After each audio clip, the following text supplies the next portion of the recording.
और का खा गा ये सब एक एक बार, जा छा जा ये सब एक एक बार। हिंदी की वर्णमाला में एक अक्षर ऐसा भी है जो 3 बार आया है। बोलो कौन सा है? कौन सा अक्षर है जो 3 बार आया है? बोलो है, बोलो जोर से।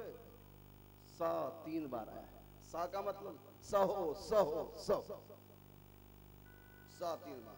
जो सह गया वो रह गया।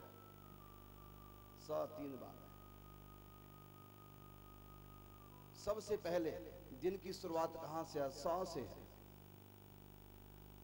सवेरा। सवेरे का मतलब सा से है। सह सह सह,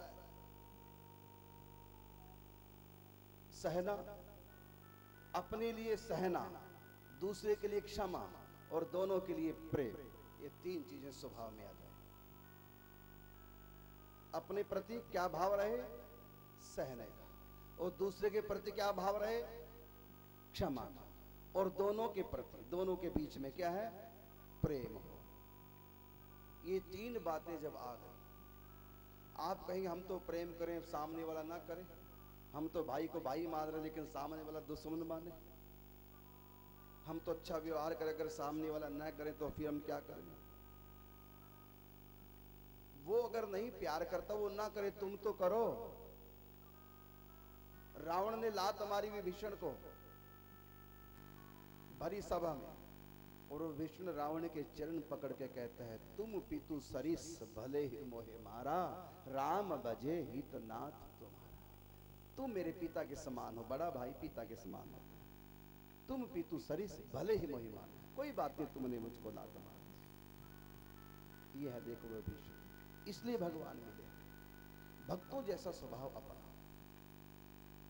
भक्ति तो कर ही रहे, भक्तों जैसा स्वभाव। अर्जुन से भगवान ने 12वें अध्याय के 13 नंबर श्लोक में अपने भक्तों का लक्षण वर्णन किया है कि मेरे भक्त कैसे होते हैं।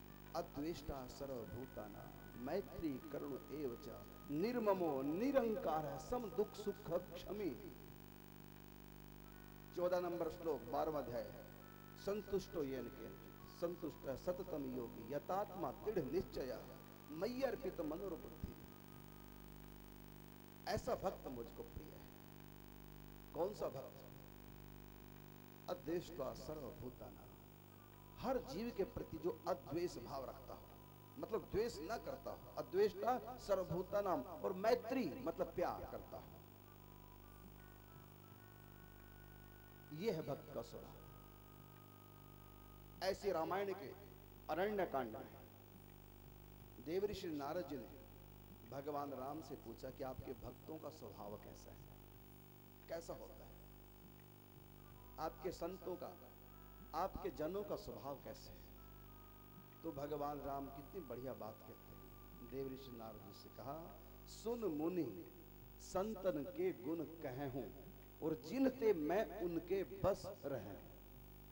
सुनो, मैं संतों के लक्षण का वर्णन कर रहा हूं, जिन गुणों के कारण से मैं अपने संतों के बस में रहता हूं। सारी सृष्टि मेरे बस में और मैं संतों के बस में। अहम भक्त पराधीन हूं, मैं अपने भक्तों के अधीन हूं।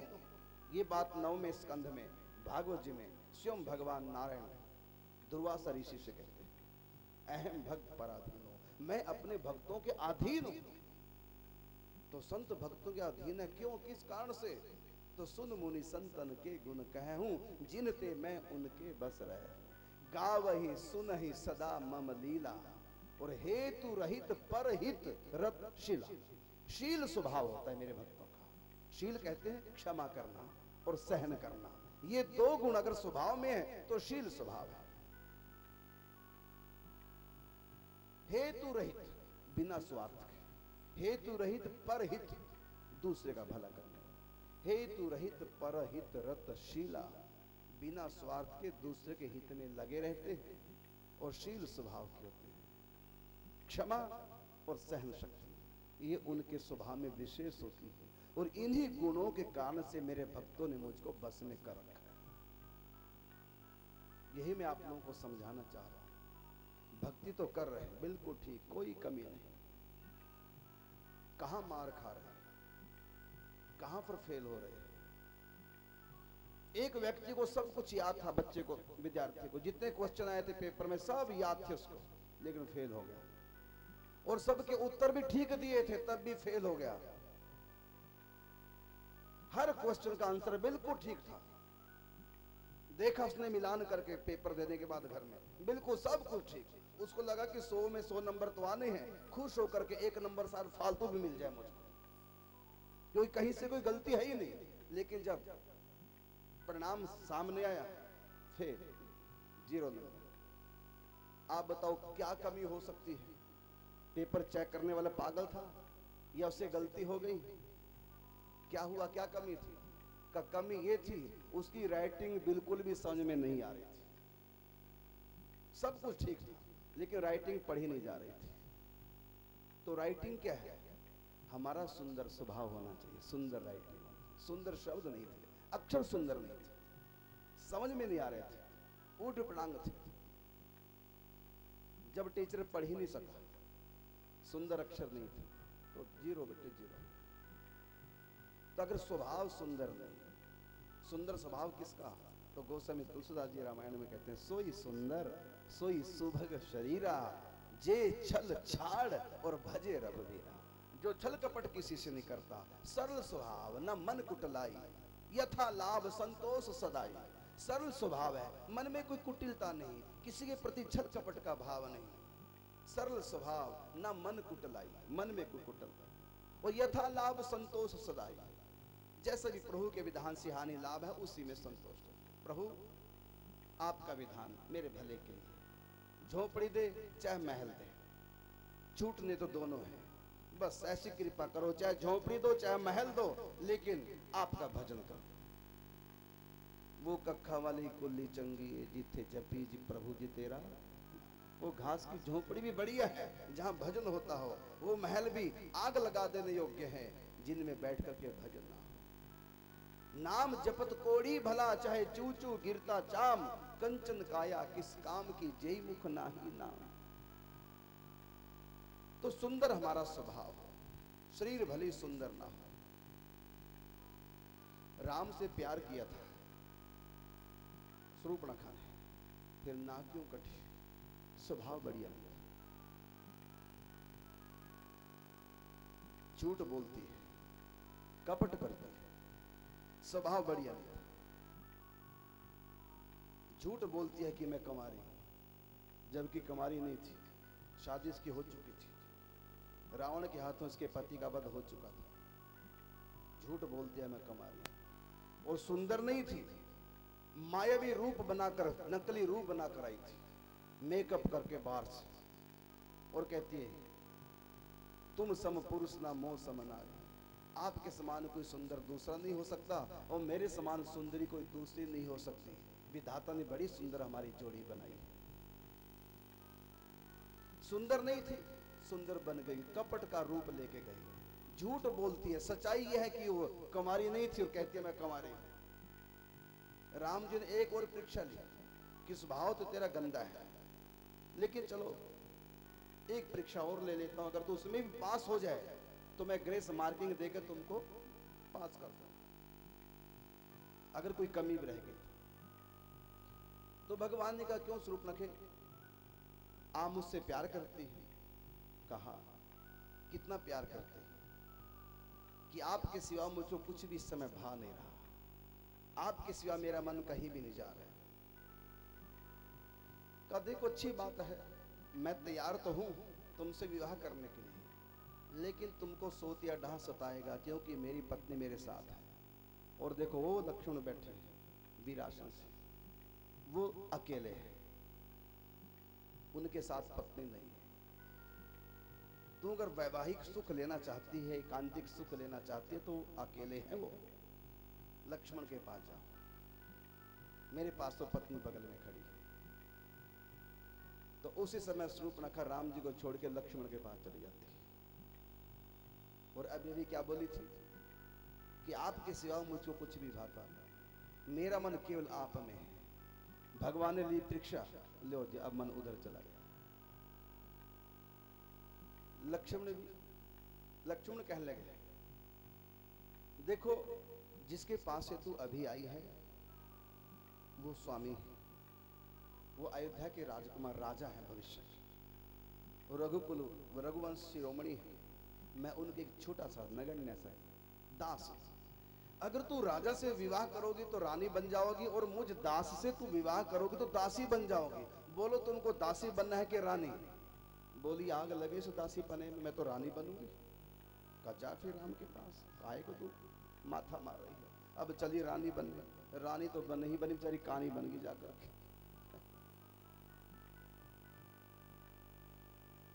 ये ना क्यों कटाया था भगवान ने?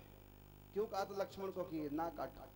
इसलिए जिस स्त्री का मन एक जगह स्थिर नहीं है, भटकता है, उसकी ना कट जाती है। ये दुनिया को सिखाना था। पति में मन रहे, एक में मन रहे तो नाक है, मन कहीं विचलित हो गया तो नाक कट गई। तो देखो उसने भगवान की भक्ति तो की थी। भक्ति का मतलब भगवान से प्रेम करना, भगवान को रिझाने की कोशिश की थी, खूब अपनी तरफ से जितना कोशिश की भगवान को पटाने की पटाए, लेकिन और भगवान रीझ भी गए थे, लेकिन स्वभाव बढ़िया नहीं था, छल कपट था, झूठ था, फरेब था। भगवान ने स्वभाव, बस भगवान स्वभाव को ही पसंद करते हैं। गीता 12 अध्याय, 13, 14, 15, 16, 17, 18, 19 और 20, इन 8 श्लोकों में भगवान ने बताया कि मेरे भक्तों का स्वभाव कैसा होना चाहिए। घर जाके पढ़ लेना। अध्याय गीता जी का 12, 13 से 20 श्लोक तक, ये 8 श्लोक पढ़ो और देखो उसमें अर्थ क्या लिखा है। भगवान कहते हैं, और गजब की बात है, भगवान हर श्लोक के बाद प्रियोस्मि यो में भक्ता सा में प्रिया, वो भक्त मेरा प्रिय है। कौन भक्त? ये भक्त मेरा प्रिय, ये भक्त मेरा प्रिय, ऐसा जिसका स्वभाव वो मुझको प्रिय है।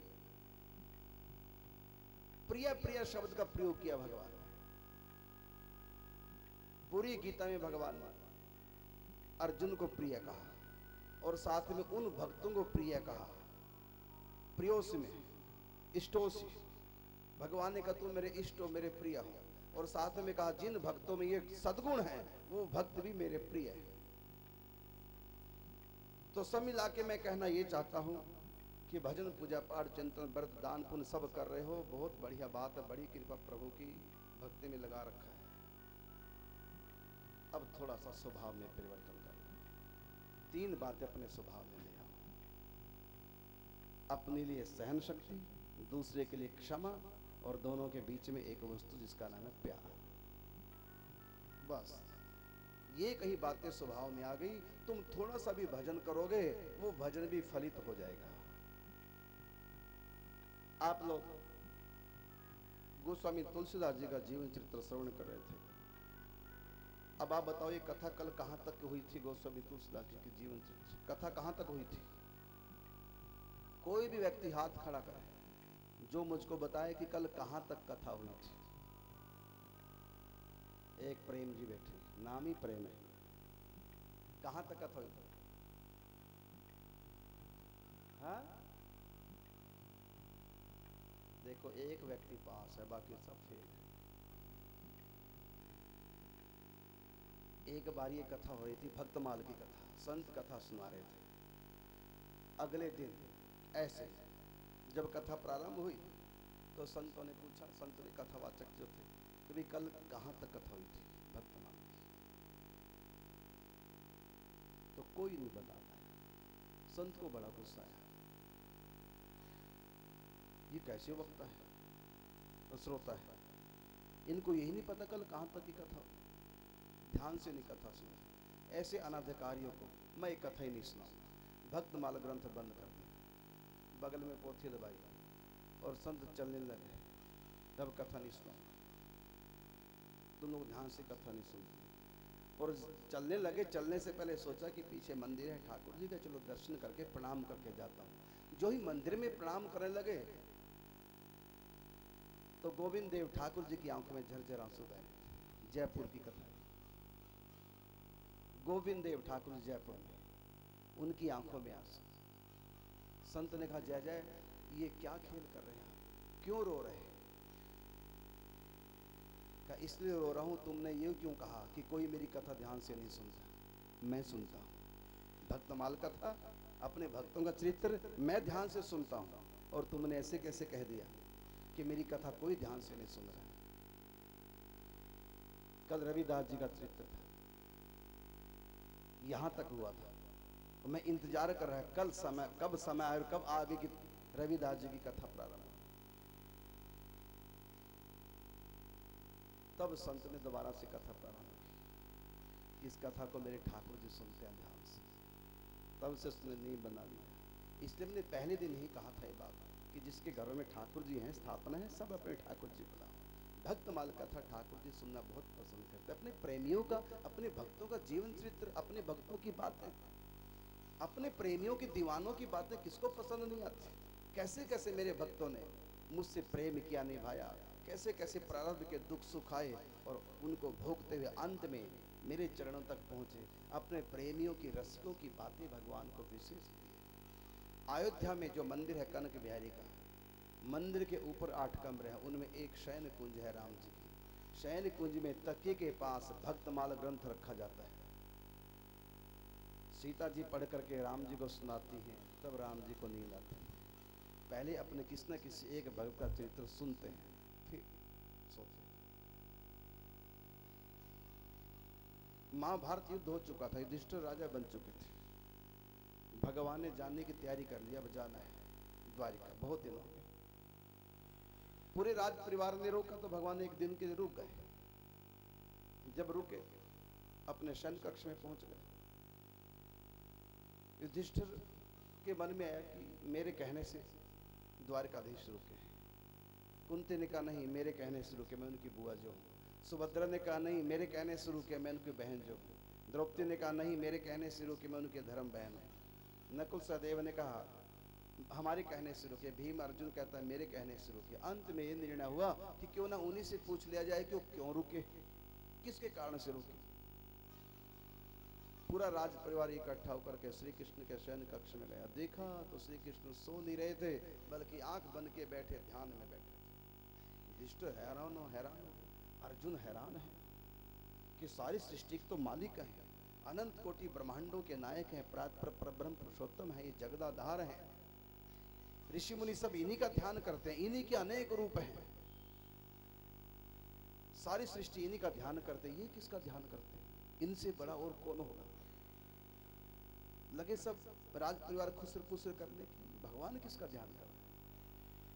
आंख खुली प्रभु की, सबने प्रणाम किया। युधिष्ठिर ने कहा, प्रभु हम एक प्रश्न लेके आए थे, लेकिन आपके दर्शन करते स्थिति में हमारे मन में एक प्रश्न और उदय हो गया। 2 प्रश्न अब हमारे हैं, का दोनों को बताओ। कि पहला तो हमारा प्रश्न है कि आप किस लिए रुके हैं? आप तो जा रहे थे, रथ पर भी बैठ गए थे, दारुक ने रथ हाँक भी लिया था और हम सब रोते रह गए, फिर आप क्यों रुके? किसकी बात आपके हृदय में घर कर गई? किसके कारण से रुके? भगवान ने कहा, दूसरा तुम्हारा प्रश्न क्या है? तो युधिष्ठिर ने कहा, दूसरा प्रश्न यह है कि आप किसका ध्यान करते हैं? आंख बंद करके किसका ध्यान करते हैं? भगवान श्री कृष्ण ने कहा कि तुम्हारे प्रश्न तो 2 है, लेकिन उत्तर इनका एक ही है। जिसके कारण से मैं रुका हूं उसी का ध्यान कर रहा था। कौन है वो? तो भगवान श्री कृष्ण ने कहा, तीरों की सैया पर लेटे भीष्म पितामह, उसकी याद में मुझको रोका और उसी का चिंतन कर रहा था, उसी की याद कर रहा था। तो भीष्म पितामह भगवान कैसे अनन्य भक्त थे। भीष्म पितामह दुखी थे, इस बात से नहीं कि मैं मर रहा हूं, बल्कि इस बात से कि मैं मरते समय श्री कृष्ण दर्शन नहीं कर पाऊंगा। अब वो द्वारिका के लिए जा रहे हैं, मैं उनसे मरते समय मिल नहीं पाऊंगा। सूर्य उत्तरायण को हो तब मैं अपनी मर्जी से शरीर छोड़ूंगा, लेकिन उस समय श्री कृष्ण द्वारिकापुरी हो। अगर आ जाते, जाते समय इस अभागे से मिल जाते, कितना अच्छा होता। रो रहे थे भगवान श्री कृष्ण की याद में। इतना तो करना स्वामी जब प्राण तन से निकले, प्रार्थना कर रहे थे। बस उस भक्त की पुकार भगवान तक पहुंची। जैसे भक्त श्री कृष्ण के चिंतन में अपने आप को भूल चुका था, ऐसे ही श्री कृष्ण भी अपने भक्त के भीष्म पितामह के चिंतन में भूल चुके थे कि मुझको द्वारिका भी जाना है। कार्यक्रम स्थगित कर दिया, अपने परिवार को बुला दिया भक्त के प्रेम में। तो जैसे भक्त भगवान का चिंतन करते हैं, ऐसे भगवान भी भक्त का चिंतन करते हैं। भक्त भगवान का ध्यान करते हैं, भगवान भी भगत का ध्यान रखते हैं। जहां भगत मेरा पग धरे तहां धरूं मैं हाथ, और पीछे पीछे मैं फिरूं कब हूं न छोड़ूं साथ। भक्त भगवान का गुणानुवाद गाते हैं, भगवान भक्तों का गाता है। बंदऊ महावीर हनुमाना, राम जासु जस आप बखाना, राम जासु यश आप बखाना। स्वयं भगवान जिसकी कथा करते हैं, भगवान भी बकता है, भगवान भी व्याख्यान देते हैं, भगवान भी कथा करते हैं। किसकी? तो गोस्वामी तुलसीदास जी कहते हैं, बंदऊ मैं हनुमान जी के चरणों की वंदना करता हूं। क्यों? कि जिनकी कथा भगवान अपने मुख से गाते हैं। बंदऊ महावीर हनुमाना, और राम जासु जस आप बखाना। तो भगवान राम भी भक्तमाल कथा करते हैं, कभी किसी भक्त की चर्चा, कभी किसी की भक्त की चर्चा। नारद जी से भगवान कहते हैं, तुम मृत्यु लोक में भ्रमण करके आए, मुझको मेरे भक्तों की कथा सुनाओ। कहा प्रभु उस दिन तो मैंने सब भक्तों की कथा सुनाई थी, अब कोई नया भगत तो है नहीं, वही है कथा। तो भगवान ने कहा फिर मुझसे सुन लो। ऐसे भी भगत हैं जिन तक तुम्हारी पहुंच नहीं है, तो उनकी कथा मुझसे सुन लो। या तो मुझको भगत की कथा सुनाओ, या फिर भगत की कथा मुझसे सुन लो। तो भगवान कथा सुनना पसंद करते हैं भक्तों की, और भक्त कथा सुनना पसंद करते हैं भगवान। भक्त और भगवान का परस्पर दिन में। तो राम जी कनक भवन में भक्तमाल कथा श्रवण करके तब सोते। तो कहा कि जैसे भागवत जी के मुख्य श्रोता परीक्षित हैं, इसी प्रकार भक्तमाल कथा के मुख्य श्रोता स्वयं भगवान है। तो स्वयं गोविंद देव भगवान कहते हैं उस संत से कि मैं कथा ध्यान से सुनता हूं, और अमुक जगह तुमने कथा को विश्राम दिया, तब यहां से कथा करो। तब से संत ने नियम बना लिया, अपने पास ठाकुर जी रखते, सबसे पहले ठाकुर जी की स्थापना करते, उनका आह्वान करते, फिर ये भाव करके कि मैं कथा अपने प्रभु को सुना रहा हूं, उनके भक्तों का चरित्र सुना। और ये हमारी अपनी अनुभूति भी है। बरसाने में सांकरी खोर है एक जगह, सांकरी खोर से थोड़ा सा ऊपर उठ करके एक छोटा सा आश्रम है, निम्बार्क संप्रदाय का। वहां के एक करीब में बहुत सारे